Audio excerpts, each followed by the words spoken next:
विषय भी यहां पर बतलाया गया, भूगोल खगोल का आदि का सबका वर्णन किया गया। तत्पश्चात नरकों का वर्णन किया।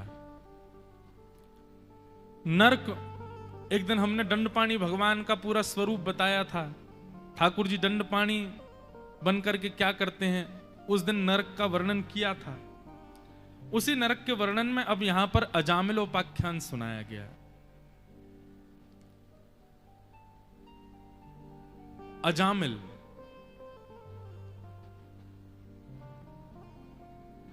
जो भगवान से मिलने के लिए बना है, उसका नाम है अजामिल। अजामिल के लिए अगर एक बात मैं आज की आधुनिक भाषा में कह दूं तो अजामिल एक ऐसा भक्त है, जो क्रिकेट देखते हैं वो लोग अनुभव करेंगे, जो प्लेयर 99 पे आउट हो जाता है वो है अजामिल। 99 बना करके आउट हो गया, वो अजामिल है।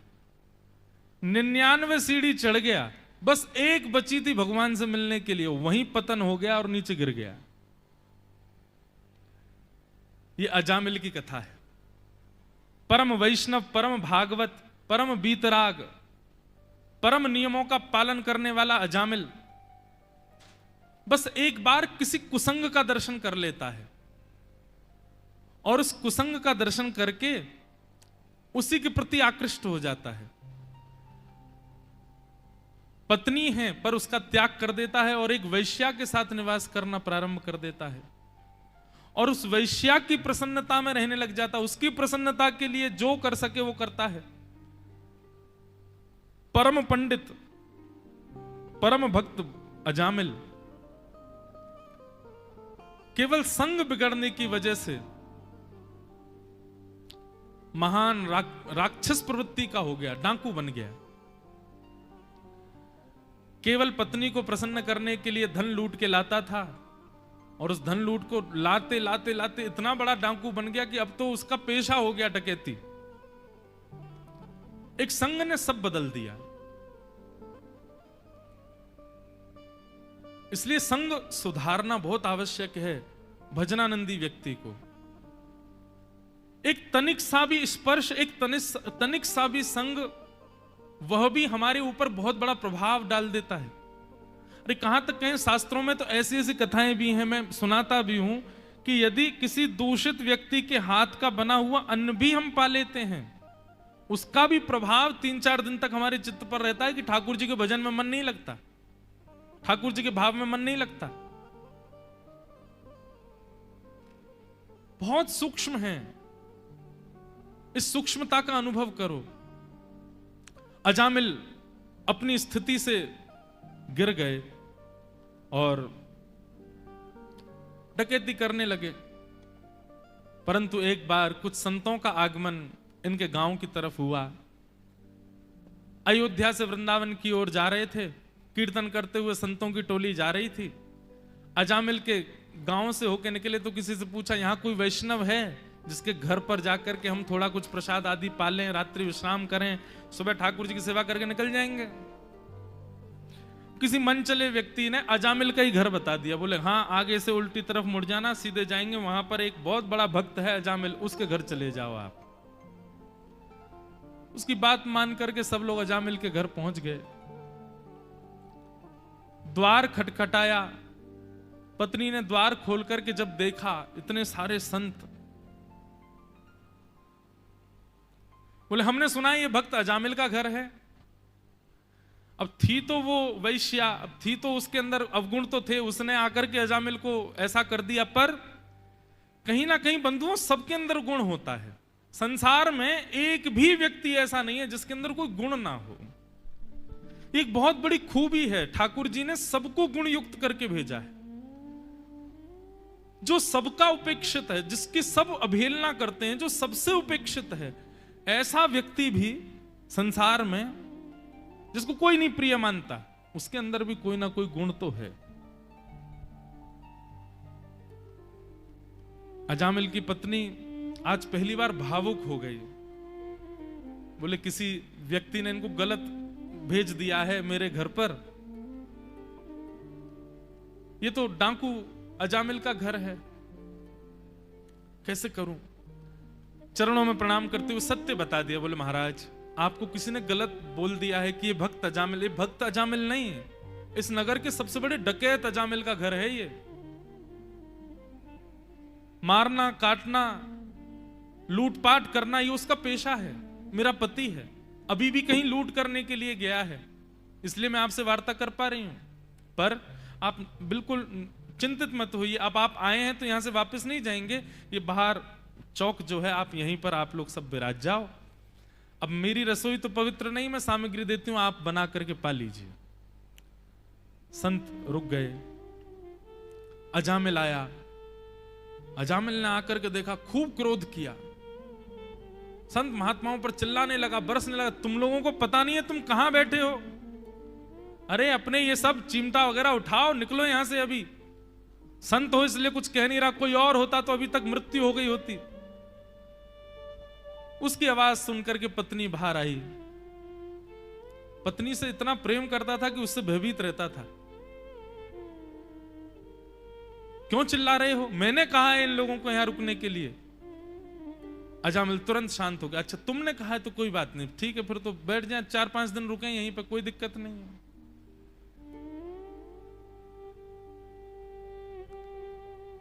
संतों को चिंता हुई। संत हृदय नवनीत समाना, संतों का हृदय तो मक्खन के जैसा होता है, उनका अपना ताप नहीं होता, वो दूसरे के ताप से पिघल जाते हैं, दूसरे के ताप से विचलित हो जाते हैं। संतों को चिंता हुई। रात्रि में बोले कि हम अजामिल के यहां रुके हैं और अगर हम सवेरे ऐसे ही चले गए यहां से, कुछ परिवर्तन नहीं करवा के गए अगर अजामिल के यहां, तो हमारा यहां रुकना तो निरर्थक हो जाएगा। प्रातः काल का समय हुआ, संत महापुरुष सब जाने से पहले अजामिल का द्वार खटखटाने लगे। उठ करके आया, कहिए। बोले कि हम लोग सब प्रस्थान कर रहे हैं। बोले ठीक है जाओ। बोले हम रुके हैं तुम्हारे यहां, संत महापुरुष आते हैं तो दक्षिणा दी जाती है, कुछ दक्षिणा नहीं दोगे? अजामिल बोला दक्षिणा चाहिए तुमको? ये तुम्हारी सारी सामग्रियां मैंने अपने पास रख नहीं ली हैं, यही दक्षिणा समझ लीजिए कि तुम लोग सही सलामत वापस जा रहे हो, दक्षिणा और चाहिए? बोले नहीं, हम जो दक्षिणा मांग रहे हैं वो तुम दे सकते हो अजामिल। पत्नी ने आकर के कहा क्या आज्ञा कर रहे हैं, पूछ लीजिए ना। बोले आज्ञा कीजिए। बोले कि रात्रि में ऐसा अनुभव हुआ, पत्नी ने तुम्हारी ने बताया कि कुछ महीने बाद संतान उत्पन्न होने वाली है घर में। बोले जी। बोले उसका नाम बस नारायण रख लेना और कुछ मत करो, उसका नाम नारायण रख देना। पत्नी से पूछा तो पत्नी ने कहा कोई दिक्कत नहीं है, सब बच्चों के नाम अपने मन अनुसार रखे, एक बालक का नाम संतों के अनुसार रख देंगे। और अजामिल के घर में पुत्र उत्पन्न हुआ, उसका नामकरण हुआ तो नाम नारायण रखा गया। सबसे छोटा बालक है तो अजामिल की अनायास ही आसक्ति है उस बालक के प्रति, भगवान के प्रति नहीं है, उस बालक के प्रति है, लेकिन बालक का नाम नारायण है। तो दिन में 10 बार भी बोलता है नारायण आओ, नारायण बैठो, नारायण कहां जा रहे हो, नारायण क्या। इसी बात से उसका कीर्तन होने लगा। धीरे धीरे इतना प्रेम हो गया अपने बालक से कि अब तो दिन में उसके 108 बार नारायण बोलता है तो पूरी एक माला ही हो जाती है प्रतिदिन, और ज्यादा ही बोलता है। अंतिम समय आया, अपने जीवन में किए हुए कुकर्मों के कारण निश्चित था कि उसको नरक जाना है। यमराज ने यमदूतों को भेजा, जाओ जाकर के अजामिल को पकड़ करके ले आओ, उसकी समय अवधि पूरी हो गई अब। और एक बात और बता दूं बंधुओं, सावधानी से सुनना, यदि कोई वैष्णव पथ का पथिक, यदि कोई भक्ति पथ का पथिक भक्ति पथ पर चलने के बाद, वैष्णव पथ पर चलने के बाद पतित होकर के और फिर दूषित कर्म करने लग जा, उसकी तो नरक में भी बहुत भयानक अधोगति होती है। कि तू तो भक्ति पथ, वैष्णव पथ, भगवत पथ का त्याग करके दूषित हुआ, उसको तो यमराज जी स्वयं दंड देते हैं। वैसे एक बात और है कि श्रीमद् भागवत में भगवान कहते हैं अंजह पुंसाम विदुषाम वृद्धिम भागवतान हितान। ठाकुर जी कह रहे हैं एक बार जो भक्ति पथ पर चलने लग जाता है, वैष्णव पथ पर चलने लग जाता है, भक्ति मार्ग एक बार भी जीवन में अपना लेता है, तो अंजह पुंसाम विदुषाम, भगवान कह रहे हैं वो नेत्र अपने बंद कर ले और चलता रहे, कभी गिरेगा नहीं। गिरने का मतलब भक्ति से च्युत होकर के दूषित कर्म करना, यही है भक्ति से गिरना। ठाकुर जी कहते हैं भक्ति पथिक कभी गिरेगा नहीं, और यदि कभी गिर भी गया, मान लीजिए उसका पतन हो भी गया, तो उसको मैं फिर से उठा लूंगा, उसको गिरने नहीं दूंगा। न मे भक्त्या प्रणश्यति।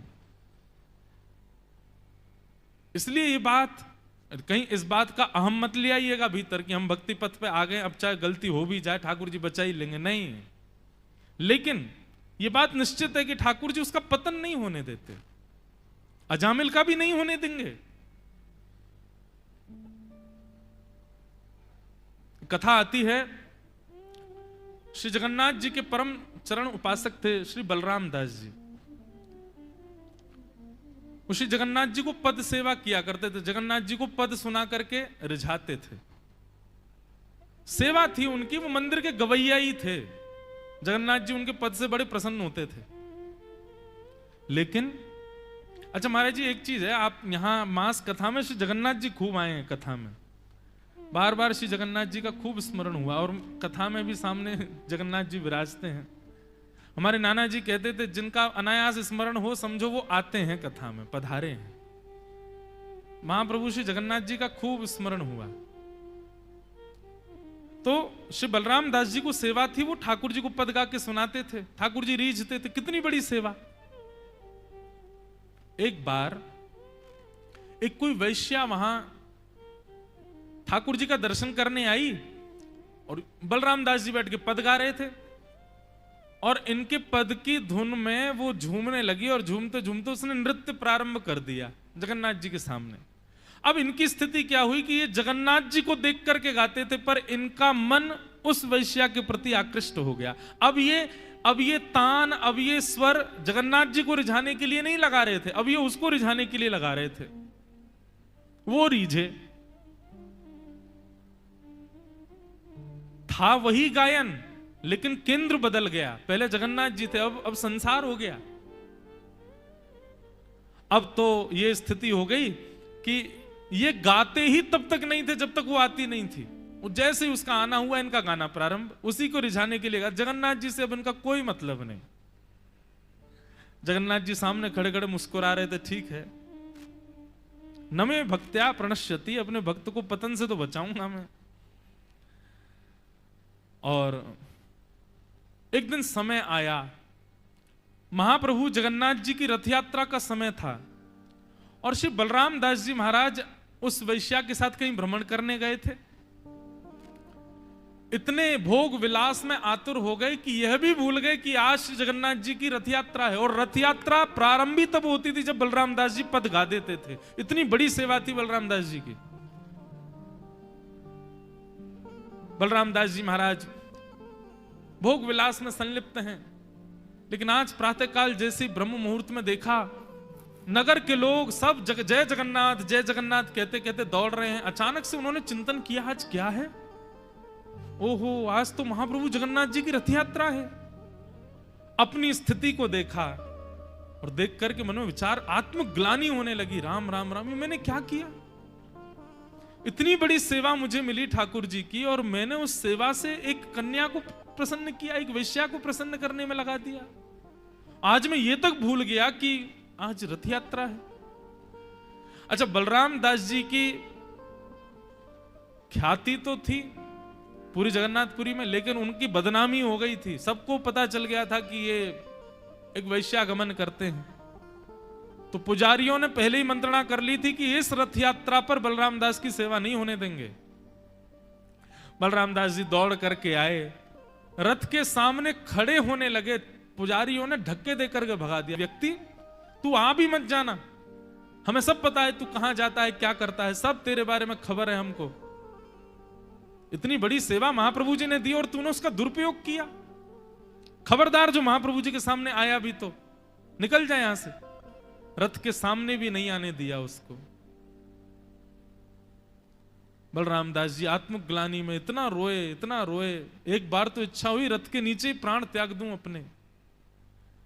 लेकिन सब ने जब उनको भगा दिया तो समुद्र के तट पर पहुंच गए और समुद्र की बालुका से 3 रथ बनाए। एक रथ में सुभद्रा जी का चिंतन किया, दूसरे रथ में बलराम जी का चिंतन किया, तीसरे रथ में श्री जगन्नाथ महाप्रभु का चिंतन करके और उन्हीं के सामने बैठ करके गायन, जो पद वो नित्य गाते थे रथ यात्रा में, वही गाना प्रारंभ किया। कोई बात नहीं महाप्रभु, ये पूरा जगन्नाथपुरी क्षेत्र आपका है, आप जरूरी थोड़ी उसी रथ में हैं, आप यहां भी हैं, मैं यहीं आपकी सेवा कर देता हूं। समुद्र के तट पर सेवा करने लगे। चलते चलते श्री जगन्नाथ जी का रथ रुक गया। खींच रहे हैं सब जोर जोर से, लेकिन महाप्रभु जी का रथ आगे नहीं बढ़ा। राजा ने जाके प्रार्थना की, भगवान कोई अपराध बना, आपका रथ आगे क्यों नहीं बढ़ रहा है? जगन्नाथ महाप्रभु बोले, किसने कहा आगे नहीं बढ़ रहा? मेरी तो रथ यात्रा बड़े आनंद से चल रही है, और हर बार तो रथ यात्रा गुंडीचा जाती थी, पर इस बार की रथ यात्रा तो समुद्र के तट पर चल रही है। मैं यहां नहीं हूं, मैं तो समुद्र के तट पर मेरा एक नंदी घोष रथ बनाया है बलराम दास ने, मैं तो उसमें बैठा हूं, वहां मेरी रथ यात्रा चल रही है। ओहो, सब व्याकुल हो गए।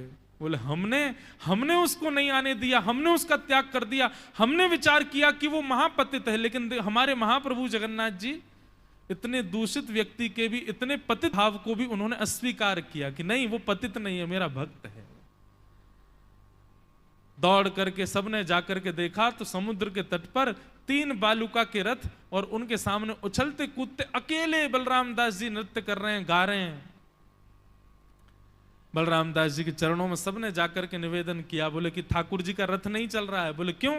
महाप्रभु जी तो बैठे हैं। बोले नहीं, महाप्रभु जी तुम्हारे वाले रथ में बैठे हैं, ये जो बालू के तुमने बनाए हैं महाप्रभु जी इनके अंदर बैठे हैं। अब कृपा करो, वहां लाखों लोग हैं, तुम इन बालुका के जगन्नाथ जी को लेकर के गोद में चलो और उस रथ के द्वार पर जाके बिठा दो, तब वो रथ चलेगा। बलराम दास जी उस बालुका के ठाकुर जी को लेकर के गए और नंदी घोष रथ पर जाकर के जैसे ही विराजमान किया, जगन्नाथ महाप्रभु का रथ अपने आप आगे को बढ़ने लगा। कितने कृपालु, कितने दयालु हैं ठाकुर जी। कितना भी बड़ा कोई पाप करे उसके प्रति बिल्कुल भी निर्दयता नहीं रखते ठाकुर जी। तो ये कथा मैंने क्यों सुनाई? अंजह पुंसाम विदुषाम वृद्धिम भागवतान हितान। भक्ति पथ, वैष्णव पथ पर एक बार यदि आप चलने लगे तो आपका पतन, ठाकुर जी की चिंता हो जाती है कि इसको कैसे बचाया जाए, ये मेरे पथ का पथिक है, इसका पतन नहीं होना चाहिए। ठाकुर जी उसकी रक्षा करते हैं, उसको पुनः बचाते हैं। और यदि तब भी ठाकुर जी के प्रयास करने के बाद भी वो नहीं बचा तो नरक में भी इतना भयानक उसको पीड़ा मिलती है कि तेरे को तो ठाकुर जी बचाना चाह रहे थे, फिर भी नहीं बचा तू, फिर भी नहीं माना। इसलिए भैया भक्ति पथ, वैष्णव पथ के लोग सदा सावधान रहो, कभी कोई ऐसा अपराध हमसे ना बने। अपराध बनने के बाद भी ठाकुर जी अपॉर्चुनिटी दें कि संभल जाओ, तो उसी समय संभल जाना। उसके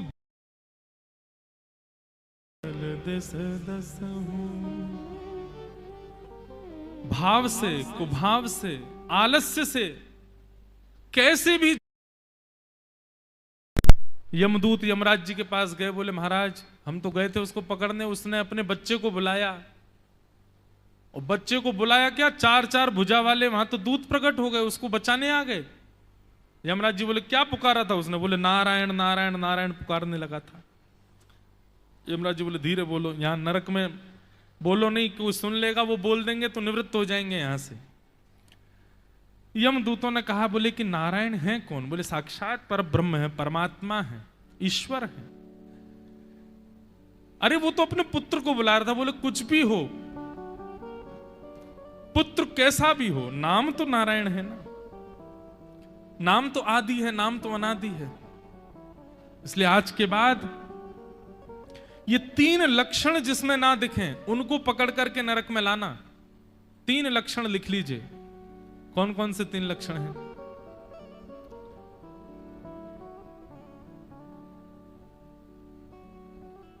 तीन लक्षण कि जिहुवा न भक्ति भगवत गुण नाम धेयम, चेतश्चन स्मरति तच्चरणारविन्दम् कृष्णाय नो नमति यत्सिरये कदापि तानाय ध्वस्यमसतो कृतविष्णुकृत्यान्। सबसे पहला लक्षण, जिह्वा न वक्ति भगवत गुण नाम धेयम, जिसकी जीव भगवान का गुण ना गाती हो। दूसरा लक्षण, जिसका चित्त भगवान के चरणों में प्रणाम ना करता हो। तीसरा लक्षण, जिसका मन एक बार भी ठाकुर जी का स्मरण ना करता हो। ये तीन काम जो व्यक्ति प्रत्येक दिन नहीं करता, कौन कौन से तीन काम? सबसे पहला काम, जीव से भगवान का नाम नहीं गाता। दूसरा, चित्त से भगवान का स्मरण नहीं करता। तीसरा, अपना सिर ठाकुर जी के चरणों में झुका करके प्रणाम नहीं करता। ये तीन कार्य जो व्यक्ति नहीं करता है उसको पकड़ करके नरक में लाना है। इसलिए जैसे वैद्य, एक डॉक्टर कहता है ना, रोग से बचने के लिए ये तीन दवाइयां हैं, सुबह नाश्ता के बाद, दोपहर भोजन के बाद, रात्रि सोने से पहले। ठीक वैसे ही ये तीन औषधि आपको नित्य 3 बार लेनी है। एक तो सुबह उठते ही स्नान ध्यान करके क्या करना है? जिह्वा से भगवान नाम गाओ।